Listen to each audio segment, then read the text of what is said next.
At some point, you notice something subtle has changed. You don't explain yourself the way you used to. Not because you're tired. Not because you don't care. And not because you've decided to withdraw from people. The impulse simply isn't there anymore. Situations arise where, before, you would have clarified your intentions, smoothed the misunderstanding, offered context, adjusted your words so the other person would get it. Now, you don't. You hear the misinterpretation, and something inside you stays still. You notice the moment when an explanation could be offered, and instead of moving toward it, you pause. Not in resistance, not in indifference, just unmoved. From the outside, this can look like distance, like coldness, like you've become harder to read. But from the inside, it doesn't feel like withdrawal. It feels like explanation stopped serving a purpose. What's strange is that this shift doesn't come with a clear decision. You don't wake up one day and choose silence. You don't rehearse restraint. The behavior changes after something internal has already reorganized. And because that inner shift happened quietly, you may struggle to explain why explaining no longer feels necessary. That's where confusion begins. For others, and sometimes for you. Because for most of your life, explanation was how connection worked. It was how tension was reduced, how misunderstanding was repaired, how belonging was maintained. So when that impulse disappears, it can feel unsettling. Not dramatic, not painful, just unfamiliar. And the reason this happens isn't social. It's structural. What often goes unnoticed is that explanation was never just about being understood. It served a quieter function. For a long time, explanation acted as a stabilizer. It softened tension before it escalated. It reassured others that the connection was intact. And, subtly, it reassured you that the moment was under control. When something felt off, you didn't wait for it to resolve itself. You stepped in. You clarified intentions. You offered context. You shaped your words so the situation wouldn't drift too far from balance. This wasn't overthinking. It was adaptation. Explanation helped you stay connected by reducing uncertainty. If everyone understood where you stood, there was less risk of conflict, rejection, or rupture. So explanation became automatic. Not because you were insecure, but because it worked. For a long time, it was effective. But after the internal shift we are describing, something subtle changes. The situation still appears. The misunderstanding still forms. But the stabilizing impulse doesn't activate in the same way. You notice the moment where explanation would normally intervene. And instead of moving forward, your system pauses. Not in resistance, not in detachment, but because the internal need to manage the exchange has loosened. And once that need loosens, the old strategy stops feeling aligned. Explanation doesn't disappear suddenly. It becomes heavier, more deliberate, more effortful. You begin to sense that you're not expressing. You're regulating. And that's when the question quietly arises. If this explanation isn't coming from alignment, why am I offering it at all? Once you notice that explanation has become effortful, you start to see how much internal movement it actually required. Before the words appeared, there was calculation, tone adjustment, emotional forecasting. You weren't just sharing information. You were shaping the outcome. Explanation wasn't neutral. It carried intention. The intention to prevent tension, to avoid being misread, to preserve the relationship as it was. And none of that was wrong. It was a form of intelligence.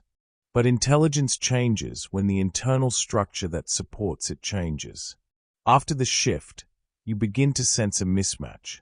The explanation arrives in your mind, but it no longer feels connected to your center. It feels slightly external, as if you're reaching backward to use a tool that no longer fits your hand. That's when hesitation appears. You pause before speaking, not because you're unsure of yourself, but because you're unsure of the need. You realize something quietly unsettling. The moment doesn't require correction. The misunderstanding doesn't threaten your stability. The silence doesn't end the connection. And because nothing collapses, the urgency dissolves. This is the point where explanation begins to feel optional. Not optional in a dismissive way, optional in a grounded one. You recognize that you can allow the moment to unfold, without intervening to manage how you are perceived. And once you allow that, something important becomes visible. Much of what you once explained was not about truth. It was about reassurance. Reassurance that you were aligned, that you were cooperative, that you were still participating in the shared emotional rhythm. When that reassurance is no longer required internally, the behavior that supported it naturally fades. This is why the change feels involuntary. You didn't decide to stop explaining. You noticed that explaining no longer stabilized anything inside you. And when an action stops stabilizing the inner system, it slowly releases its grip. This doesn't happen all at once. At first, it shows up as restraint, shorter responses, longer pauses, moments where you let things sit unresolved. And each time you do, you confirm something new. You remain intact. You are not diminished by being misunderstood. You are not destabilized by silence. You do not disappear when you stop clarifying. That realization reorganizes behavior faster than any decision could.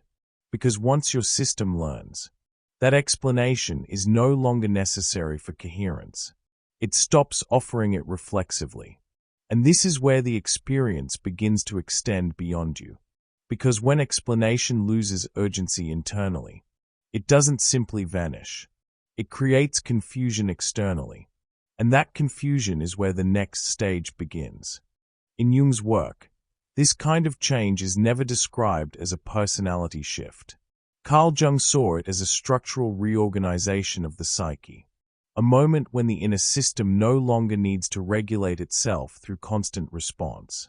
For a long time, your inner life may have been organized around reaction. You perceived something and adjusted. You sensed tension and moved to stabilize it. This wasn't impulsive. It was adaptive. Jung called this adaptive interface the persona, the psychological layer that mediates between the inner world and the social field. The persona isn't false. It's functional. It translates inner experience into forms that preserve connection and reduce friction. Explanation lives here. It belongs to the persona's intelligence, the part of you that knows how to speak, soften, and clarify in order to remain aligned. As long as this translation feels necessary, it carries energy. But after a certain point of integration, the internal hierarchy changes. The self, not the ego self, but the integrated center, no longer relies on constant mediation to remain coherent. You're no longer balancing opposing inner parts through external adjustment. That work has already been done internally. And when inner conflict resolves, the persona loses urgency. Not because it disappears, but because it no longer needs to work as hard. This is where explanation begins to feel unnecessary. Not because you don't know what you feel, not because you can't articulate it, but because articulation is no longer required to stabilize you. Earlier, explaining helped manage uncertainty. It reassured you that the situation was under control, that meaning was being preserved. Now, uncertainty doesn't threaten coherence in the same way. It can exist without pulling you into action. This is why pauses become longer. Moments arrive without demanding interpretation. Experiences register and stop where they land. There's no internal pressure to extract clarity immediately. And that absence of pressure can feel unfamiliar at first. For years, understanding may have felt synonymous with safety. If you could name what was happening, you could manage it. Now, management is no longer the organizing principle. Presence is. This shift isn't dramatic. There's no realization, no breakthrough, just a gradual reorientation. You stop scanning interactions for problems to fix. You stop preparing explanations in advance. You stop narrating yourself internally as events unfold. Not because you're detached, but because there's nothing inside you that needs to be negotiated anymore. Thoughts still arise. Emotions still appear. But they don't argue with each other. They don't compete for dominance. They don't require resolution through effort. Jung described this as integration. The moment when psychic energy is no longer spent mediating in opposition. When that energy gathers inward, it doesn't turn into ambition. It turns into clarity. Clarity that doesn't need to announce itself. Clarity that doesn't insist on being understood. Clarity that allows experience to remain unresolved without becoming unstable. And because this clarity lives internally, its effects become visible externally, whether you intend them to or not. You begin to respond more slowly. You speak more selectively. You allow misunderstandings to exist without rushing to correct them. Not as a strategy, as a consequence. This is the point where the inner shift becomes socially noticeable. Because when explanation dissolves on the inside, it leaves a gap on the outside. And that gap is where confusion begins to form. Confusion in others. And soon, tension. The internal shift doesn't stay contained for long.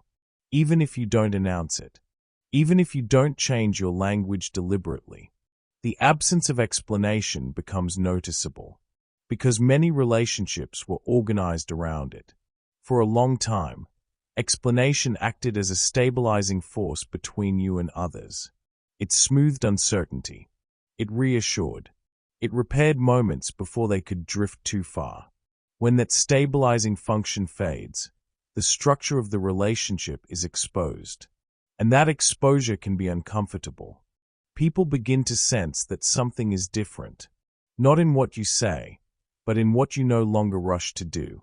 You don't immediately clarify your tone. You don't rush to correct assumptions. You don't step in to manage the emotional atmosphere.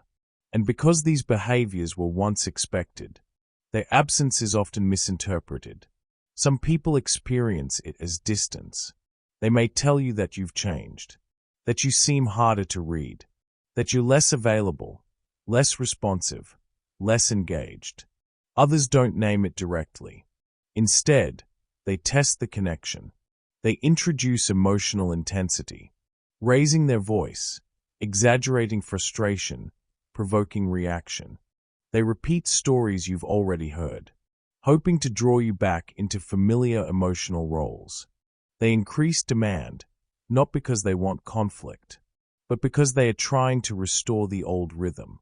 And when that rhythm doesn't return, confusion sets in. This is often the moment when guilt appears. Because you were taught that being present meant being responsive, that care required emotional participation, that silence implied withdrawal. So when you don't step in to explain, part of you may wonder whether you're doing something wrong. You may feel the urge to repair the discomfort, to clarify that you still care, to reassure others that nothing is wrong.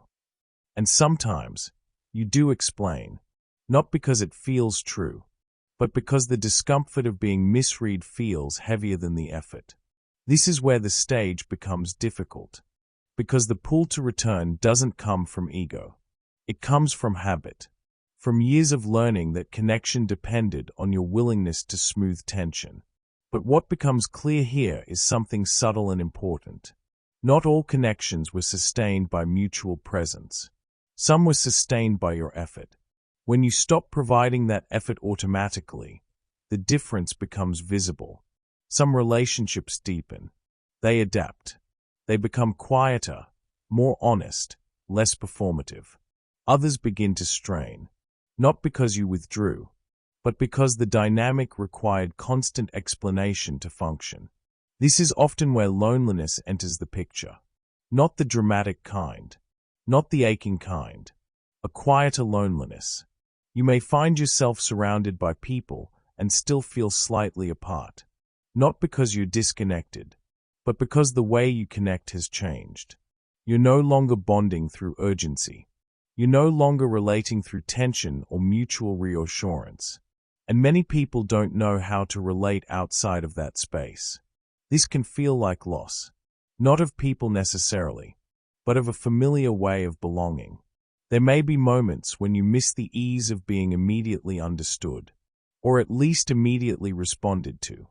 Moments when the simplicity of old dynamics feels tempting. But what's really being missed isn't connection. It's predictability. And predictability often required you to explain yourself in advance, to make yourself legible before being present. Now, presence comes first.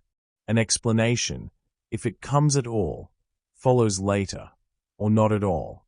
This is where misunderstanding becomes something you must learn to tolerate, not because it feels good, but because it no longer threatens your coherence. You discover that being misread is uncomfortable, but survivable, and that realization changes how much power misunderstanding has over you. This is the social consequence of the shift. You're no longer organizing your behavior around emotional maintenance. You're allowing relationships to respond to who you are now, not to who you were when explanation was automatic. And that reorganization, while quiet, is irreversible. Because once you stop explaining yourself to preserve connection, you can't go back without feeling the cost. At this point, many people misunderstand what's happening. From the outside, your restraint can look like withdrawal. From the inside, it can feel like something essential has gone quiet. And without context, silence is often mistaken for absence. This is where the most common mistake begins. People assume they must choose between two extremes. Either they return to explaining, over-clarifying, reassuring, re-entering old emotional roles, or they retreat completely, becoming distant, guarded, emotionally unavailable. Both paths are misalignments. Returning to constant explanation feels false. But defensive silence hardens what was meant to soften. This is why the distinction between integrated silence and reactive silence matters so much at this stage. Integrated silence comes from internal stability. Reactive silence comes from unresolved tension. One allows presence. The other avoids it. And the danger here is subtle. Because silence can feel powerful when it first appears. You stop explaining. You stop justifying. You stop negotiating every emotional exchange. And for a moment, it can feel like relief. But if silence is used to avoid discomfort, the inner work hasn't completed itself. The system is still reacting, just in the opposite direction. This is where the body becomes an important guide. Integrated silence has a physical quality to it. The breath stays low and steady. The chest remains open. There is no internal bracing, no preparation for impact. You're quiet, but available. Defensive silence feels different. There is contraction, a subtle pulling back of attention. Tension in the jaw, the shoulders, the abdomen. Sometimes, an urge to disappear rather than remain present. From the outside, both silences can look the same. But internally, one is spacious, and the other is guarded. Another trap often appears here. Some people stop explaining, but replace explanation with irony, with emotional distance disguised as clarity, with restraint that slowly turns into quiet superiority. They speak less, but not from alignment. They withdraw, but not from integration. This isn't sovereignty. It's a different form of protection. The system hasn't settled. It has simply found a quieter way to defend itself. There is also a more subtle form of regression. When intensity disappears, some people unconsciously try to bring it back. They provoke conversations. They create unnecessary friction. They re-enter emotional dynamics they've already outgrown. Not because they want drama, but because intensity once made them feel alive. This is one of the hidden risks of this stage. When urgency fades, stillness can feel unfamiliar. And unfamiliar stillness is often mistaken for emptiness. So the psyche reaches backward, searching for sensation. But sensation is not integration, and friction is not depth. This is why discernment becomes essential here. The question is no longer should I explain. It becomes, is this silence coming from stability, or from avoidance? The answer is rarely intellectual. It's somatic. When silence is integrated, you remain open. When it's defensive, you subtly retreat. Learning to feel this difference prevents you from turning restraint into isolation. It allows silence to remain what it's meant to be at this stage. A grounded pause, not a wall. When explanation falls away naturally, it doesn't leave a void. Something replaces it. Not immediately, not dramatically, but steadily. What replaces explanation is presence. Presence without narration. Presence without justification. Presence without the need to be received in a specific way. You begin to speak less. But what you say carries more weight. Not because it's more intense, but because it's less negotiated. You no longer shape your words to manage reactions. You choose them because they align. And when they don't align, you allow silence to stand. This changes the texture of interaction. You notice that conversations feel slower, more spacious. There's less urgency to arrive at agreement. You don't rush to smooth discomfort. You allow it to exist without absorbing it. Boundaries become simpler, not enforced, inherent. You don't announce them. You don't defend them. They are expressed through what you engage with, and what you don't.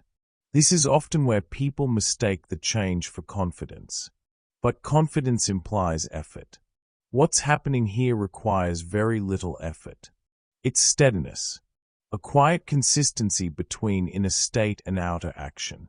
You no longer scan for validation. You no longer seek confirmation that you're being understood correctly. Not because you've transcended relationship, but because your sense of coherence no longer depends on it. This is why explanation becomes unnecessary. It once served to reassure you that you were aligned, accepted, connected. Now, alignment is felt internally.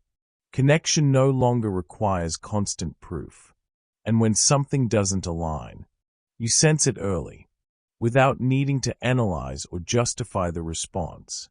This precision changes how you move through the world. You invest where resonance exists. You withdraw where it doesn't, without drama. You don't announce disengagement. You simply stop pushing. And because there's no internal conflict driving the choice, the action feels clean. This is the quiet confidence that begins to appear. Not assertive, not declarative, just difficult to disturb. You don't need to explain yourself, because your life has stopped arguing with itself. And when inner argument dissolves, outer explanation loses its urgency. This isn't indifference. It's integration. It's the psyche no longer compensating for itself through excess behavior. Carl Jung saw this not as a final stage, but as a stabilization, a point where energy stops leaking through conflict and gathers inward. From that gathering comes authority, not authority over others, authority within yourself. You don't need to be seen as right. You don't need to be understood immediately. You trust that alignment speaks over time, and when it doesn't, you remain intact anyway. That's what replaces explanation. If this resonates, it doesn't mean you've reached something. It means something loosened. The pressure to manage perception, the urgency to clarify, the need to explain yourself into coherence. What disappeared wasn't care. It was compulsion. And when compulsion fades, behavior reorganizes on its own. You stop explaining, not because you're tired, not because you're withdrawn, but because you no longer need permission to be where you are. That change affects how you speak, and it affects something else just as deeply. Because once you stop explaining yourself, you stop asking to be validated, not consciously, structurally, and that shift brings a different challenge altogether.